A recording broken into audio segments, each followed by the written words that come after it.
but it looks like we had Mr.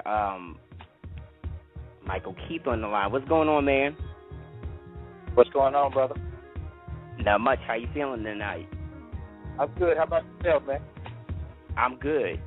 Thank you for coming on the show. Thanks for having me, man. You said they don't like that record. I like that record. Oh, which the one? Refill record?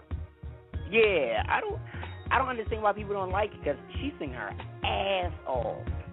I mean, she sound thirsty, but just somebody need to give her a beverage. But other than that, I like the song.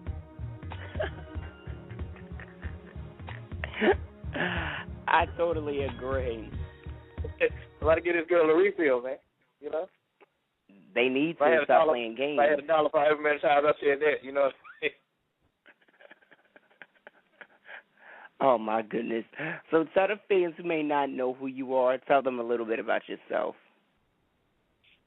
Man, where do I begin? My name is Michael M. Keith, but the world would know me as Mike from 112, the infamous platinum, multi-platinum, Grammy Award-winning son of a guns, 112 from the A-Town, represent.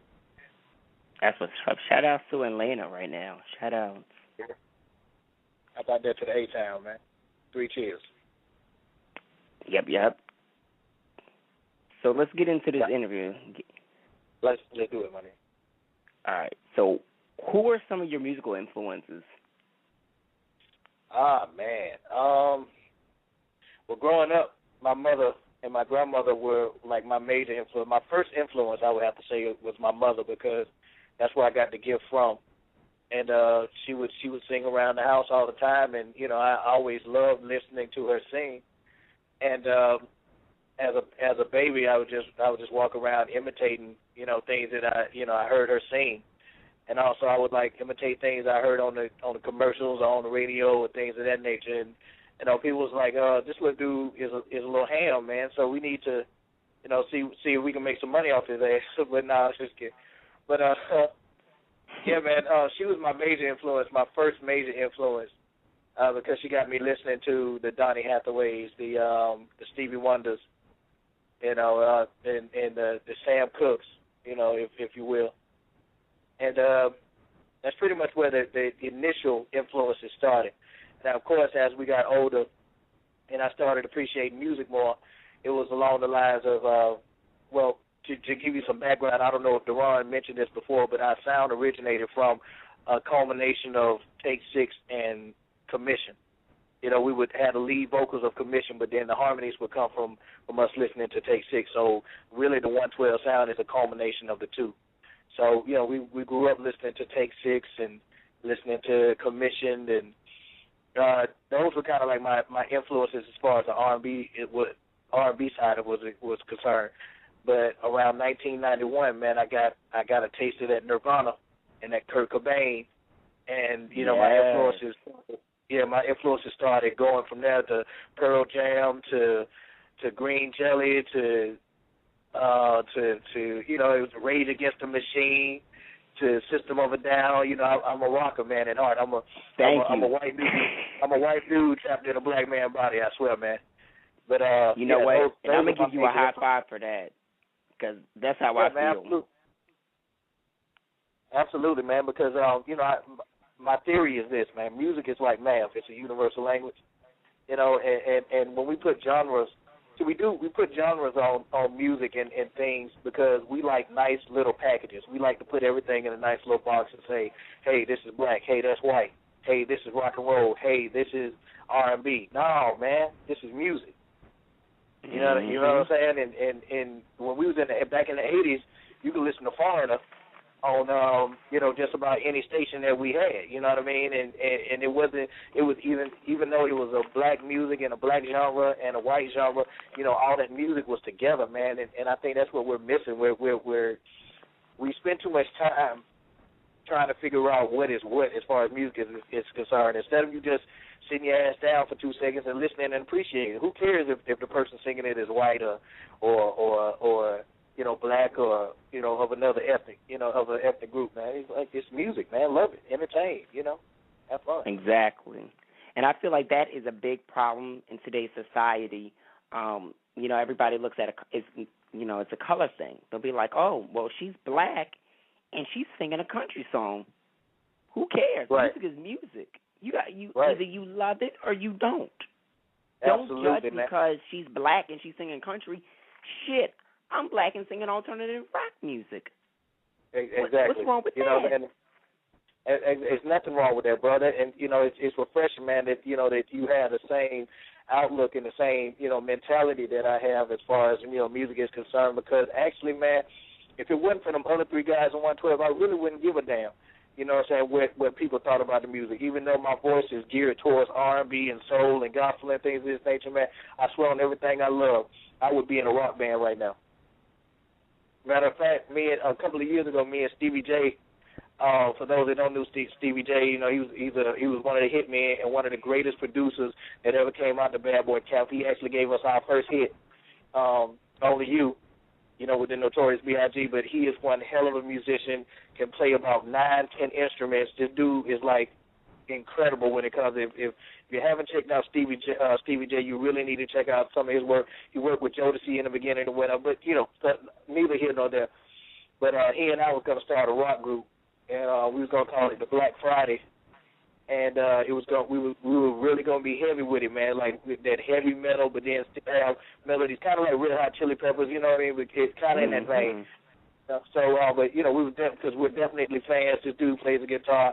I was gonna sing leads, man. It was gonna be ugly, man. It was gonna be rad, man. But the powers that be told me I was too black to do it, so we couldn't really get into it, man. It didn't really, we were rock stars before we even did a record, showing up studio late and shit. It was crazy. It was a bug out, man. Wow.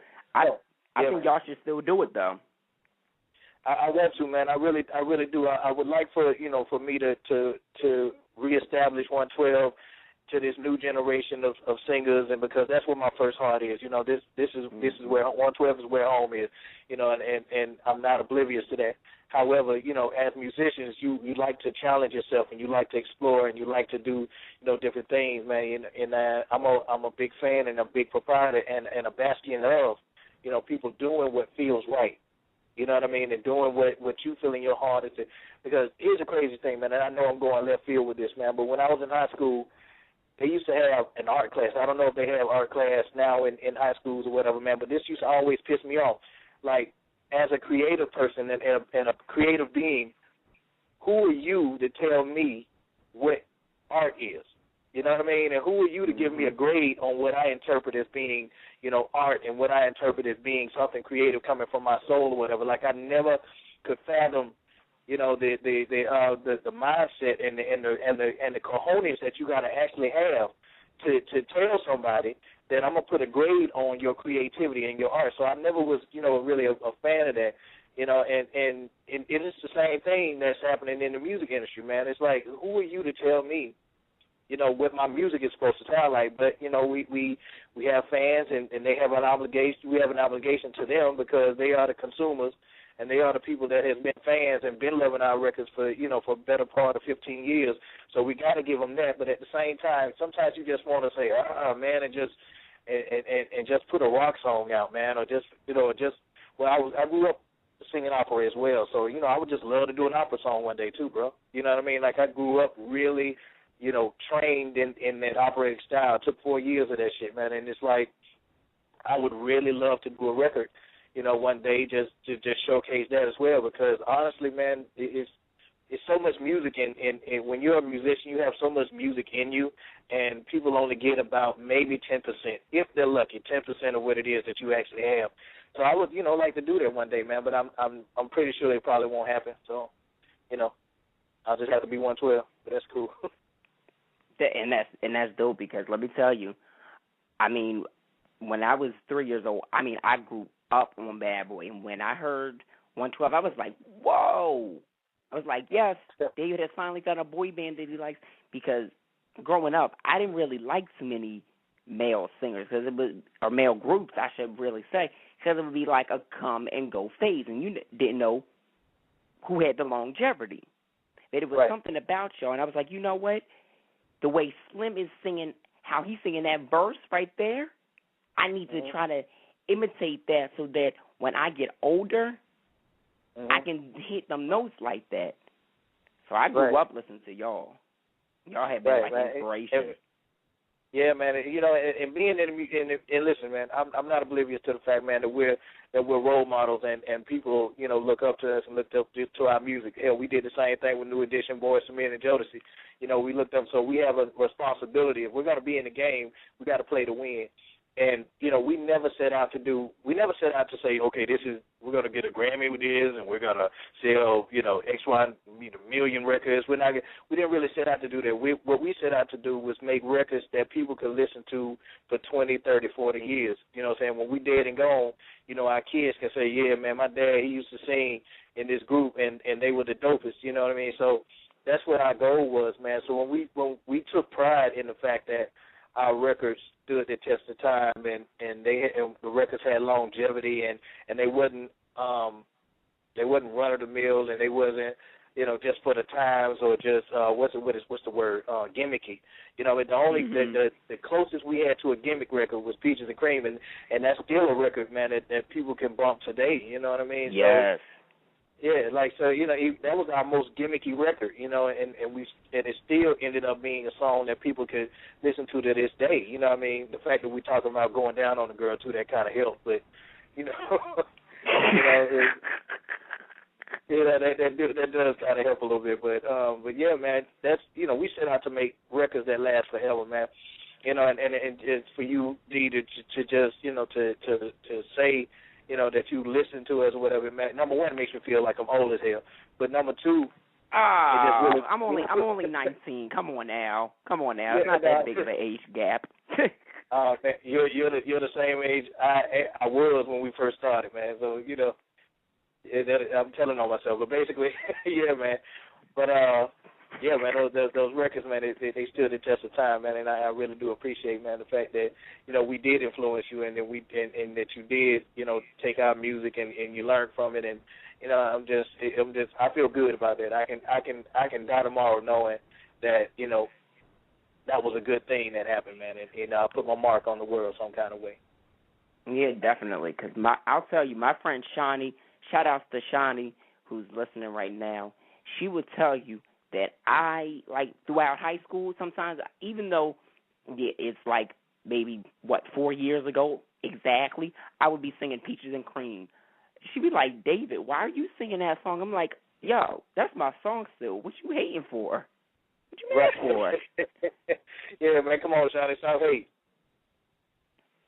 That was definitely my song. Now, speaking of 112, how was that whole experience for you? Man, it's a roller coaster ride, baby. You know what I'm saying? It's the toughest job you'll ever love. You know what I mean? All the cliches you want to put in there, man. That's what it was, man. You had four guys. You had four guys from Atlanta, Georgia that never been on a plane before. You take them and you expose them to things that people only wish to and hope that they'll experience going up to New York, living in New York for 2 years.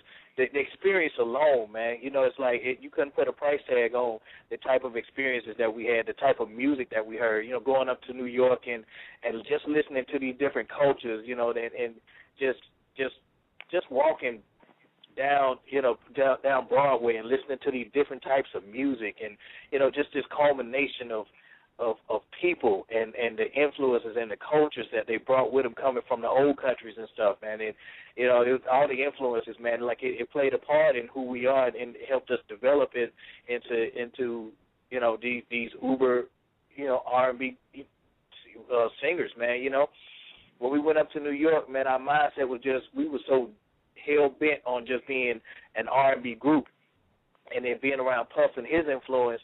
He allowed us to open our minds and see that, our potential was so much more doper than just being an R&B group. He said, well, instead of being just another R&B group, why can't y'all dream to be the R&B group?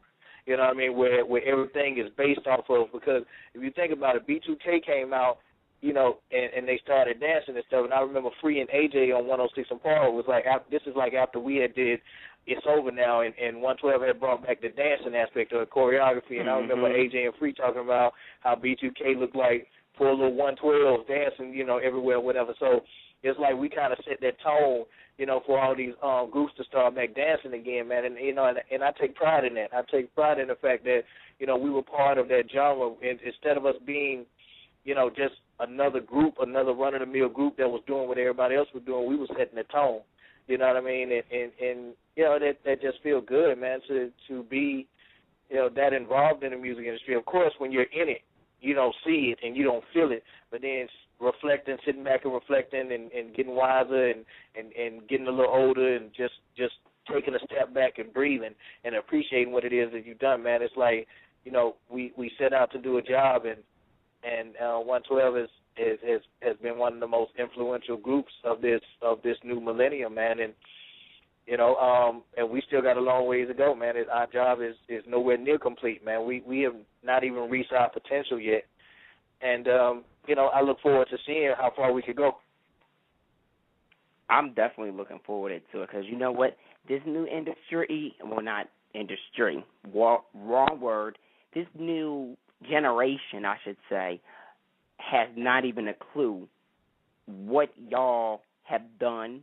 Like I'm sure there has been people maybe 9, 10, 15 that have heard of 112, but really don't understand how y'all really had that real R&B, like that R&B that like needs to come back. Like I'm looking for another 112 album. Honestly, I'll tell you that. I would definitely welcome the opportunity, man, to do another album because, like you said, there are some people. And Joe DiMaggio said this. And I seen in one of the interviews, man, and it was like the dopest phrase anybody could use, man. And I was surprised nobody used it before. But they asked Joe DiMaggio why does he hit the ball and why does he play? For those that don't know, Joe DiMaggio was one of the best baseball players that ever existed. Dated Marilyn Monroe, the whole nine. He was a baller. But one of his quotes was, because they asked him, they said, well, Joe, you've done all this, you won all these World Series, you've broken damn near every record that there is. Why is it that you play with such fervor? Why is it that you play like you just got in the league? And Joe DiMaggio sat back and said, because there might be somebody out there who has never seen Joe DiMaggio play. So after I heard this was about 15 years ago when I heard that, man. And once I heard that, my mindset just changed, and I had an epiphany, bro, and it was just, it was the most amazing feeling to have. So my mentality, like this dude shaped my mentality without him even knowing. I wasn't even cognizant of what had occurred at that time, but, basically that's how we have to do it, and that's how you should live your life, man. If you're going to be in this forum and you're going to be on this platform where, you're influencing the new next generation, you have got to go out there and perform. You have to go out there and sing as if the world has never known you, or this is your last. The better way to say it is like singing it if it's your last day on earth. Well, I'm hoping that it's not my last day on earth, but I'm just, for those that may not know who 112 is, it's incumbent upon us to get out there and sing our asses off, man, till the world recognizes just how dope we were, man, and how dope we are. Our goal was to always be synonymous with Boyz II Men and Jodeci. Like, those two groups epitomized what R&B was when we were coming into the game. You had Jodeci with those soulful R&B records, and then you have Boyz II Men that was R&B pop. And 112 our goal was to be right in the middle. So if you wasn't really feeling the R&B pop, you could always, go, and you didn't really feel like you wanted to hear some soulful screaming, but the R&B feel from Jodeci, like you had that group right in the middle that epitomized both of those, those styles, and that's what we set out to do, man. And I feel like we still got a lot to prove, and we still got, way more songs to sing, and we got way too many hearts to win over, man. So yeah, we out here. If you're 10 and you never heard of 112. I would love to put an album out and and allow the young generation to know just who Q, Mike Slim, and Deron are. Right. So I have a question from on the chat, and L. Baker wants to know, can we expect a solo project from you in any genre? You know what? My focus is mainly on the reinvention of 112. You know, and I know Duran. That's Duran album. Y'all got to go pick his album up too. But I'm about making sure that 112 is legendary and 112 remains in the hearts and minds of the world. So until that happens, you know, I'm not really focused on anything musically solo wise, because I can still get my point across. You know, for those that don't know who sings what, like, to give you a better understanding of my voice, I'm the dude that sung Player, and I'm the one that sung Missing You, and you know, all that. Y'all call it heavy sing bass, but the one with the heavy voice and the one with the deep voice, but you know, my voice is far from that. But I'm the dude that sings all that stuff. So, you know, I'm gonna get my rocks on. I'm gonna get, you know, my soulful on. You know, when I do these records, like, it's not a big deal that the world hears me sing more so than it is the world understands just how dope 112 is as a whole. And that was my goal going in, and that's my goal going out, man. You know, that's what I want to do. I want us to be legendary. Now, would I love for an opportunity to get out there and show the world exactly, you know, just how vocally, you know, gifted, you know, God bless me, you know, yeah, of course. But at the same time, not at the expense of, you know, getting 112's name back out there. So to answer, you know, the question, it probably, as of right now, I'll never say never. I've grown too, you know, I've grown too much in the game to say never. But at the same time, bro, it's like I would much rather us focus on making 112 that legendary R&B group that can last the test, you know, stand the test of time, man. So no solo projects for me at this time. I will say, however, that you'll be seeing a lot of me doing some outside things, some philanthropic things. I have a column. It's entitled "I'm Just Saying." That, you know, with some big things happening with that. I'm just writing a treatment for that. If God willing, something real special is gonna happen really soon. What I'm just saying, and you'll be seeing more of my face. Let's put it like that. So, you know, I just keep them prayers up when it comes to that. So I'm writing my column. I'm in the talks with a couple of publishing companies to write a book. Yes, I'm taking the Steve Harvey route. You know, and gosh darn it, nice. It's working. So I won't take it too. And you know, in my column, for those that don't know, it's an advice column for relationships. And you know, we sing about this R&B stuff all the time. Like, why not give advice? You know, it's not even really advice. It's just my interpretation of what I see. You know, and if it can be applicable to helping someone, then of course, you know, then there, you know, so be it. But it's not really quote unquote advice. It's more so of like, okay, if somebody throw a scenario at me, then this is how I interpret it, and you know, you can take it for what it's worth, or, you know, and not take it at all. But you know, I'll put it out there, man. So, you know, I'm doing outside things, you know, but as far as, you know, the solo project is concerned, I'm gonna hold off on that. I'm gonna fall back on that for right now, you know. So. Okay, I can definitely respect that. And you mentioned, I'm just saying, the column and stuff like that. And let me tell you, when Melinda sent it to me, I read it, and I was, can I say that I was thoroughly impressed? I was like, wow, this is, yeah, man, I appreciate dope, it. And this is deep. But before I even further the question, so that means I can ask you so that means I can come to you and ask you for advice? You know what? You well? fam now, man. So, yeah, you absolutely, you a fam. So, you know. Okay. Anything you need from me, man, word to Melinda, man. Anything you need from me, I got you, bro. So, you know, if you need some advice, you know what I'm saying, on that perfect scenario, bro, I'm pretty sure I can help you out. Or I can tell you what not to do. How about that? Yes, because I'm going to need to know what not to do at this particular time. I'm not going to get too deep. Exactly. We're going to have to continue that on off air. Exactly. That's a whole nother episode there, man. I got to get back on the show with you and discuss a whole nother topic on that one, bro. Oh yeah, definitely, because I'm gonna have a show about that, but I don't want to give it away. So, what inspired you to, you know, decide to write have an advice column? Well, I'm gonna tell you, man, the funniest thing back in 2007, 112 was on our way to the UK. We were gonna go on tour for a little while, and at this point, MySpace was like the shit at this time, right? Mm-hmm. So everybody was on MySpace. Everybody was doing this, and 112 had a MySpace MySpace page rather, and I was just messing around, man. Like I was responding to some fans, and I was, responding to, them asking me, well, what else you got going on? And I said, we're overseas right now. Be looking out for a new album. Hell, I'm gonna even do an advice column, and it just happened like that. And the basically, I'm just saying, his predecessor was Ask Uncle Princey.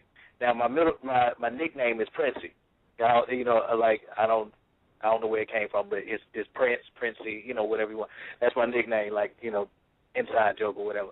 But it's weird, man. It's weird, sorry. But okay. the first column was called Ask Uncle Princey, and what I did was, it was a real lighthearted, jovial kind of column where I was really just joking around, just really messing around, joking. But then I started seeing that, weekly, people kept commenting on a lot of, what I was saying with the column, and here I am just, messing around, and people are actually taking what I'm saying and actually, using my advice and stuff, man. So I said, whoa, man, let me sit back and really think about this, because I wasn't really, at that point, not really taking it seriously, because, like I said, I was just having fun, and I was just throwing stuff out there. I wasn't giving anybody any bad advice, but, I was really reckless with it, man. I would just tell them, just some crazy off-the-wall stuff that, a woman, should do, and for me, that's cool, because, people expect me to be off the wall, and, but if you're a conservative person and you're someone who, doesn't really look for the flamboyant, answer to a question or whatever, then, that wasn't for you. But, I just had to make sure, I took into account the fact that people were actually, listening to what I was saying, and people were actually doing what I was suggesting. So at first I sat back and said, I am a god. No, I have power, But, really, man, I took it into account, man. I was like, you know what? I really need to sit back and be careful what it is that I put out here, because these people are really, taking my advice, and actually making it applicable to their lives. So after I sat and thought about it, and I thought about it, and I really decided, I said, you know what, let me just go ahead and make this a real thing, man. So it became a weekly thing where, I actually sat back and I dedicated time to making sure that that I was giving people the best advice that I possibly could, because people were hitting me with some real heavy stuff, man. You had some people talking about, they was a day away from killing themselves, and they had been beaten up by their boyfriend, and what should they do? And it was like, man, they were sending me some real heavy stuff, man. And I wanted to make sure that I was giving them the right advice. So I did my research on a lot of things, a lot of topics, and I asked a lot of people, and I got input and feedback from a lot of people that were responding, man, and I felt the obligation to make sure that if I was going to do it, I was going to do it right. And I took a little sabbatical from that. I did that for about 3 years. Took a little sabbatical, man, and a lot of people just kept asking when I jumped back on Twitter, whatever happened to your advice column? Whatever happened to your advice column? And whatever happened to Ask Uncle Princey? And I thought about it, man, but my heart wasn't in it anymore. Writing an advice column and stuff, because contrary to popular belief, it takes me an awful lot. It takes me a week to write a column, because I'm doing my research, I'm online, I'm reading the encyclopedia, I'm making sure that the words are spelled correctly, because once you go out there and you pontificate as if you're intelligent, like I often do, then people gonna make sure that your words are correct, that your spelling, that you're articulate, that you're loquacious, all those big words and stuff, man. So I wanted to make sure that whatever it was I put out there was thorough in the details and stuff, man. So it takes me about a week to write a column and stuff, man. So I was like, do I really want to dedicate my time to all that and a lot going on outside of 112? And I just wasn't really sure if that's what I wanted to do, but. I asked God about it. I got on my knees, man, and I prayed to him. I said, look, man, if this is what you want me to do, then, give me a sign or whatever, man. And like a week straight, man, I just got these, from different walks of life, these people just kept hitting me on Twitter, just asking me about it and stuff. So I was like, all right, man, you ain't got to hit me over the head. I understand what you're trying to tell me. So I started back doing the column again. And I didn't want to use Ask Uncle Princey because I felt like that was repetitive and and the name kind of was corny at that point. So I wanted to definitely switch it up or whatever or I can acknowledge my corniness, man, at times. I can do that. Don't worry about it. But I can do it too. I think we've all had our moments. Yeah, man. Yeah, absolutely. Can you dig it? So I had thought about it for a little while, man, and I said, you know what? Because I say this all the time. I'm just saying, hey, man, I'm just saying. Look, I'm just. After I give some advice with someone when I'm having a conversation with them and we're conversing, at the end, I would always ask them, you know what I'm saying? Or I'm just saying, brother, got to do it like this, you got to do it like that. So that's the phrase that just kept hitting me. And that's where I'm just saying come from, man. And I've been, it's been therapeutic for me, man, because, my psychiatrist told me that I needed to find a way to express myself other than musically. And I found out that me writing helps me, in able to express myself. Because, being in the music industry, your skin has to be made of steel, man. Like, you can write this song, and you think that it's the best song, the greatest song you've ever written, and people not buy it. You got to have tough skin, man, to be in this industry. So they teach you emotionally to suppress what it is that if you're sick but you got to go out here and sing in front of thousands, so what? Get out there on that stage and sing, man. If somebody just, if you got a meet and greet, you got to go meet some people, man. But you just had a fight with your girl and you pissed off, man. But you still got to be the nicest person possible, when you first meet these people, man, you got to suck it up, man. Suppress all that stuff, so it doesn't really lean itself to a healthy psychological profile mentally. So in order for us to express ourselves as musicians, we sing about it, or we go out stage and we perform, or we put it in our music. Yeah, it makes for one hell of a musician, but at the same time, it is socially you're repressed. So you have to find other ways of having an outlet and having a refuge in order for you to express yourself. And what I found was what was therapeutic for me was my writing. And I'm gonna be honest with you, man. Like, mentally, it has done wonders for me, and it has been a blessing for me to continue writing and come up with these creative outlets in order for me to write, man. So actually, man, mentally, I'm just saying, saved my life, man. Like, just because I was just really in a really dark place for a long time, man, and it was just refreshing, and it was really a God saying that He brought me this column and this ability to write. So, that's really what with the influences and the spark and the want and the desire to do it. That's where it stems from, man. It's out of necessity. It's out of survival. Hell, it's out of survival mode for me, man. Okay. Now, callers, if you want to speak to Mike of 112, call in right now, 858-956-2110, and make sure you guys press 1. There's a lot of questions coming in on the chat, but I'm going to get back to those questions. We are back. I'm back with Mike of 112. You there, man? I'm here, brother. All right. Now, callers, if you got some questions for Mike, call in right now because the show ends in 6 minutes, and I'm getting down to my final question. So if you want to, cut out my final question, call in right now, 858-956-2110, and make sure you press 1. And do it now because you might lose out. So, Mike, what artists that are new in the game right now would you say that you would love to do a collaboration with?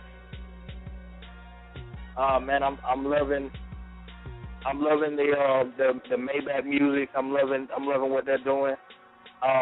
Wiz Khalifa, I'm feeling him right now. I'm definitely feeling Kanye. Been a real big fan of Kanye, man. What I want to do is, because a lot of these rappers, they use these singers that can barely sing on these records, or they try to sing on the records. Like, look, yo, call me, man. I am that soulful dude, you know, that you can use on your R&B stuff, man, with your R&B records and stuff, man. Just give me a call, man. Word to Melinda. And shout out to Portfolio, man. Like, just get in contact with them, man. I'll come and sing on that job, man. And you know, I definitely put that soulful spin on these records that is really missing. Like, I see where they want to go with the records, and the records are still dope. They end up being dope, but why not make the R&B part of it just as dope as a rap? You know what I mean? So that's my mentality. So yeah, I'm feeling a lot of these cats that's out there right now. I would just like to be a part of the movement, man, on the soulful R&B tip, man. Like, allow me, you know, to enhance what you already have going on right now. So yeah, I like these cats that's out right now, man. Okay.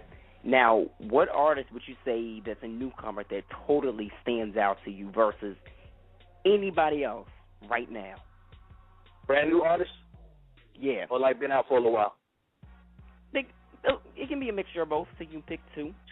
Okay, I have to say, bro, like right now, man, Chris Brown is the dopest dude out there doing it right now, man. Forget about it. You know, I've been a real, you know, a supporter of this dude for a long time, you know, and that dude right now he got it on lock. He's right up there with Usher, you know, as far as like that solo male artist, you know. So but I really, you know, Usher had it and still has it, but Chris, like that dude, just overall, man, like he is super dope. Jasmine Sullivan, like I love her voice. She is a godsend. Like that girl is anointed. You know what I mean? And I just love her voice. I just love her direction, like her movement, man. Just please put another album out, man, because that's necessary. Like for me to be a fan of your music is you know, forget about it. Kim Burrell, you know, I really do feel like I am Kim Burrell's lost child. So, you know, that is my mama. I don't care what nobody says. I love me some Kim Burrell. Let me see. Isaac Kyrie. He used to sing in Minister. He's a solo artist now. Actually, for those that don't know, he used to do that song with John P. Key back in the day. You remember that song? I'm not worried about tomorrow or the trial they may bring. For life is the victor. I can conquer anything. That was Isaac that sung that, man. And wow. That dude was actually like one of the main reasons why I actually love John P. Key or whatever, man. So he has an album out. It's called what's the record that I love right now? Uncommon Me. Mhm. You talking about soul stirring and anointing? It's amazing, man. So yeah, those are like the new cats that I'm digging right now. You know, they're not really new, but those are who I'm feeling right now. You know, and on the rock side, man, I like, you know, I just love my rock, man. I just love my classic rock. Pink Floyd, I love my Pink Floyd. I love my my Black Sabbath. I love my Black Sabbath. My Papa Roach. I just listened to them cats the other day. Slipknot. You know, I'm into a lot of music, man. Yeah, it's a bug out, man. It's just how dope this music is. So that's why I am with it. Okay. So I got one more question for you because the show is about to end in less than a minute. What advice do you have for artists trying to break out in the industry right now? The best advice I can give you is get a lawyer. It is not a game. Get a lawyer.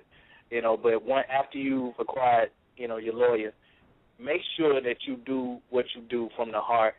And you're listening to people, but you're really listening to your heart more so than anything else.